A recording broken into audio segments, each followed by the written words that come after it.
اهلا ومرحبا بكم خوتي في حلقه جديده. كنتمنى طبيعه الحال تكونوا بخير وعلى خير وانتم كتشاهدوا الحلقه ديال اليوم. الاغلبيه فينا تيسمع بالمنازل المسكونه ولا القصور المسكونه. شنو غادي تكون ردة الفعل ديالكم ديال واحد الشيخ اللي عنده الفلوس عنده الثروات ناض واحد من احسن القصور؟ تخيلوا البناء ديالو تقريبا لمده ديال سنتين، حيت كان تيجمع ما بين الثقافه ديال البناء الاسلامي وكذلك الثقافه ديال البناء الاوروبي، وخسر فيه الملايين ديال الفلوس ديالو. وفي الاخر في واحد الليله تيخرج تيجري هارب حيت اكتشف واحد المنظر اللي ما عمر كان كيتصوروا في داك القصر. اهلا ومرحبا بكم في قصه الشيخ عبد العزيز القاسمي مع القصر المسكون.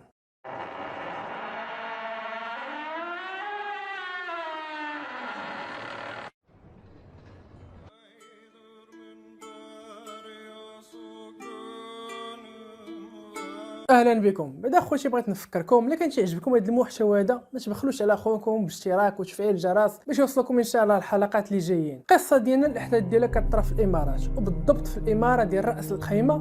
كان واحد من كبار الشيوخ، هذا الشيخ سميتو عبد العزيز القاسمي.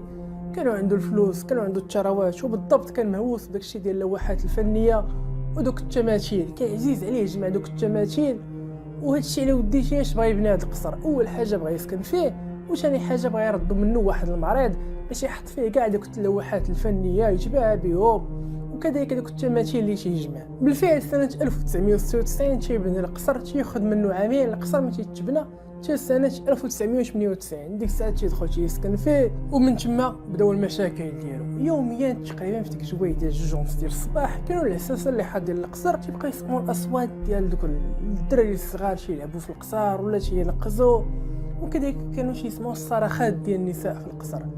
كانوا يمشيو للصباح تيخرج الشيخ القاسمي تيقول له زعما شنو سمعنا وشنو سمعنا. تيقول له زعما راه لا ربما تكون هاد الاصوات هادي جايه من شي بلاصه اخرى، لا ربما تهيأت لكم الليل زعما. ولكن هما كانوا تقريبا بشكل يوميا تيسمعوا داك الشيء، وكيبقاو يشوفوا دوك الضواء وتيشعلوا وتيطفاو في القصر.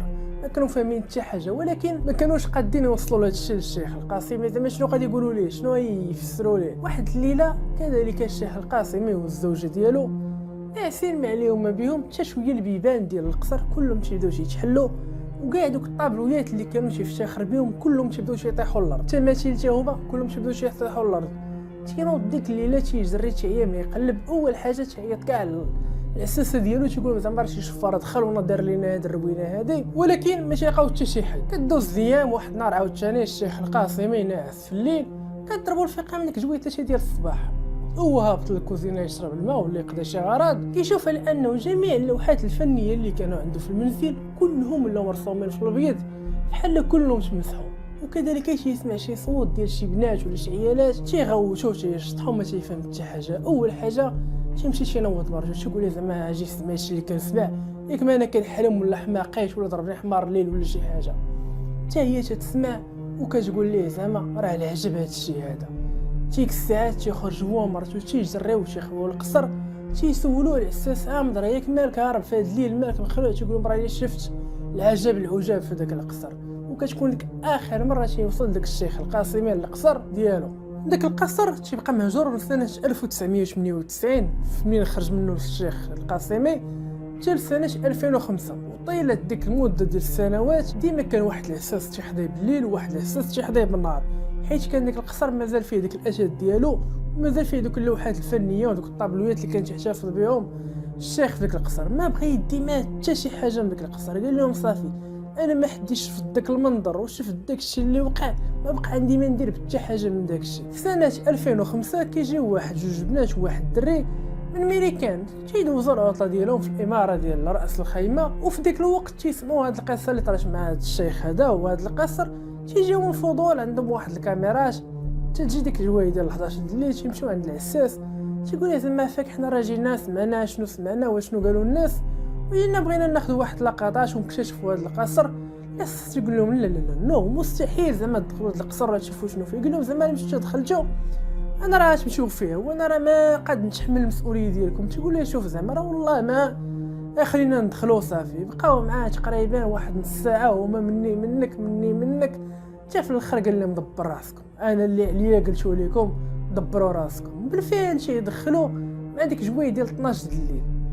اول حاجه تيبداو تيصوروا بالكاميرات ديالهم وهما طالعين، القصر كانوا فيه جوج ديال الطبقات. الطبقه الاولى هي فين كان ساكن عبد العزيز القاسمي، والطبقه الثانيه هي اللي كانوا فيها دوك اللوحات الفنيه. الطبقه الاولى كما تيقولوا هما كانت عاديه ما فيها حتى حاجه. تيطلعوا للطبقه الثانيه وبالفعل تيلقاو دوك الطابلويات، ولكن حتى هما تيلقاو طابلو الكادر كاين ولكن الوسط ديالو كله ابيض.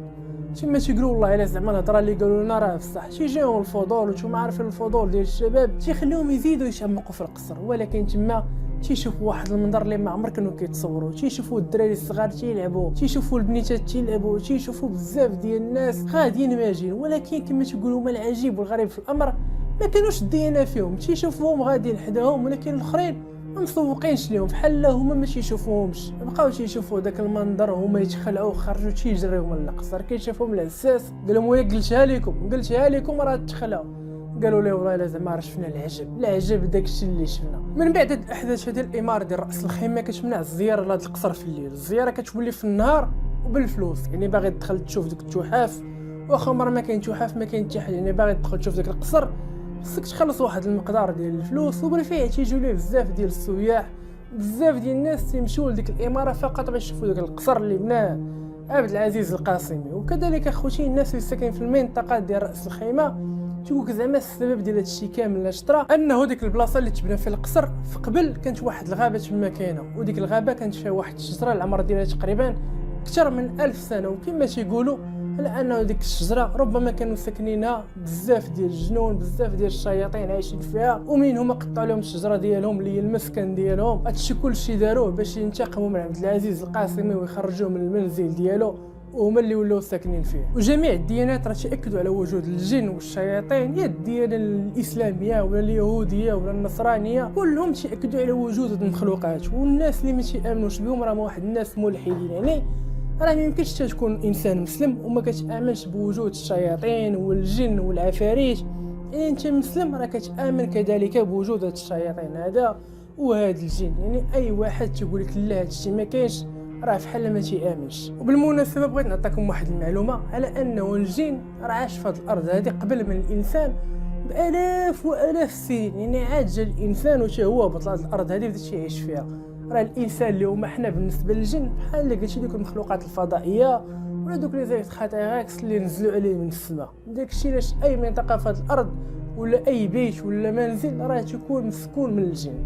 يعني الجن راه ساكنين قبل منك في هذه الارض هذه. والدليل على هذا الشيء هو القران الكريم، على انه جميع الايات اللي كيتذكر فيها الانس والجن ديما كيكون الجن هو الاول عاد تبع الكلمه ديال الانس. خير مثال الايه بسم الله الرحمن الرحيم وما خلقت الجن والانس الا ليعبدوني. يعني الله خلق الجن عاد خلق الانس.